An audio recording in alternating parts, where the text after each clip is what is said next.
morning students. So today I am going to explain about kingdom Protista. In last video we had discussed about kingdom Monera, and Monera has all different types of bacteria. Bacteria, these are single celled prokaryotic organisms. There is difference between the prokaryotes and the eukaryotes. Whereas kingdom Protista, that is single celled eukaryotes. So what is the main difference between the prokaryote and the eukaryotic cell? The prokaryotic cell, it is without true nucleus and cell organelle they are absent. Double membrane bound cell organelles, like for example endoplasmic reticulum, mitochondria and the ribosome. So these are all the cell organelles, they are absent in prokaryotes. Whereas in the eukaryotes you can find out these cell organelles they are present, and also the nucleus that is surrounded by nuclear membrane, and the nucleus is called true nucleus. So these are the main difference between the prokaryotes and the eukaryotic cell. Mostly Protista, they are aquatic organisms either found in fresh water or in marine water. So most of the organisms they are found in sea water, and also some of the organisms they are found in the fresh water also. Then they are microscopic.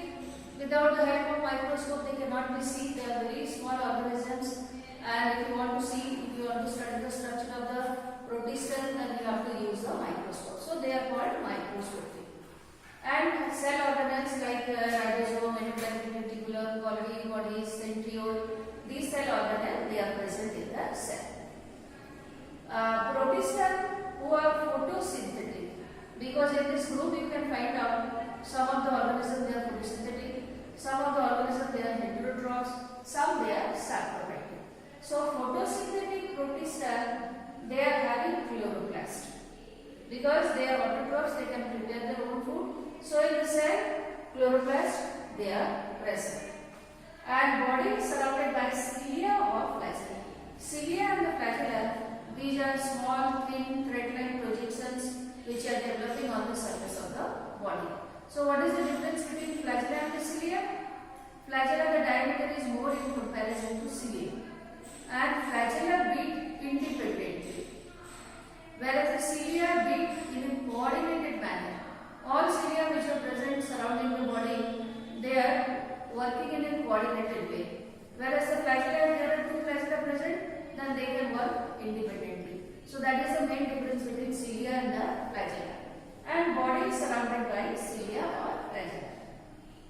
Then how they are moving, how the locomotion is taking place? Locomotion is taking place by pseudopodium. Pseudopodium, if you remember in class 9, amoeba is there, amoeba chapter is there. So how amoeba is moving in water? So that is with the help of the pseudopodium. So in any particular direction the organism wants to move, you can find out the cytoplasm and the plasma membrane will extend in that direction in the form of an outgrowth, and that outgrowth is called pseudopodium or false layer. And also the flagella and the cilia, by the process of the beating, either independently they are beating or in a coordinated way they are beating, they are also helping the organism to move from one place to another place. Then how they are deriving their food? Either they are photosynthetic. If they are photosynthetic, we can call them as autotrophs. And if they are heterotrophic, just like the animals, they cannot prepare their own food, they have to depend on the autotrophs for getting the food. Or some of the Protista, they are also saprobactic. So that means they are depending on the dead and the decaying organic matter. By the process of decomposition, they can derive the food or the energy from the dead and the decaying matter. Then how they are reproducing? Mainly most of the Protista they reproduce by asexual method. So either it is the binary fission, or it is a multiple fission, or by the formation of the spore. So mainly they reproduce by asexual method. And few organisms they are also reproducing sexually. So how sexually they are reproducing? So that is by the process of syngamy. Syngamy means the fusion of the cytoplasm and the nucleus of the two cells, so that they can produce the zygote. Then again the zygote by the meiosis, then again it can produce either haploid spores, or by the process of the mitosis it can produce the diploid spores. Okay, so mostly they reproduce by asexual method. Only few organisms you can find out they are reproducing sexually. So we are dividing in your NCERT book, there are 5 groups are given in protista. And all the 5 groups, depending on the mode of nourishment, they are divided either into photosynthetic or heterotrophic or saprophytic. So in the photosynthetic group, you can find out rhizophyte, dinoflagellate and euglenoid. These are photosynthetic organisms, so that means they are autotrophs. They can prepare their own food. Whereas the heterotrophic, all the protozoans. In the NCERT book, all the protozoans which are given, so they all are heterotrophs, they cannot prepare their own food. And the saprophytic, so that is slime mold, or the other name, so that is plasmodium. So depending on the mode of nourishment, they are divided mainly into 3 classes: photosynthetic, heterotrophic and saprophytic. So the first group we are going to discuss, so that is rhizophytes. For example, diatom and discs. These organisms, they are aquatic, either they are found in water or they are found in the moist terrestrial habitats. Either they are found in the water or they are found on the land. But the land, it should be moist, it should have water. Either they are free floating. Free floating means they are floating on the surface of water. So that means they are very light, they are microscopic already you know, and also the body, so that is very light, so that they can float on the surface of the water, or bottom dweller, or at the bottom of the water bodies they are found. So either you can find out on the surface of the water or at the bottom of the water bodies. Microscopic, they are very small in size. They float passively with the help of the water current. Photosynthetic, they can prepare their own food. And the cellular, so that is making 2 overlapping coverings. Now here you see the diagram, just like the soap box. In the soap box also you have seen on the lower side you can find out there is one half is there, and the upper side the other half is there. And these 2 halves they can fit together. So the upper half, that is called epitheca, and the lower half, that is called hypotheca. So just like the soap box, here also you can find out the body of the organism, that is divided into 2 halves, upper and the lower, and these 2 halves they can fit just like soap box. Walls are embedded with silica. In the cell wall you can find out the silica is present, and because of the silica, because of the presence of the silica, now it is indestructible. So after the death of the organism, you can find out the organism, they sink to the bottom of the water bodies and they are deposited on the bottom of the water bodies.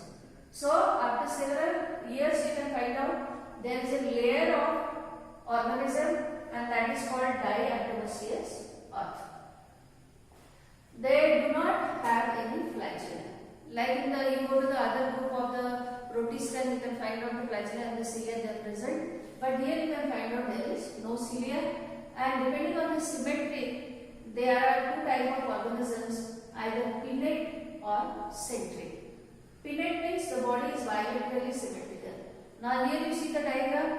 Now here both the sides, they are the equal halves, so that is called bilateral symmetry. And this organism, so that is radially symmetry.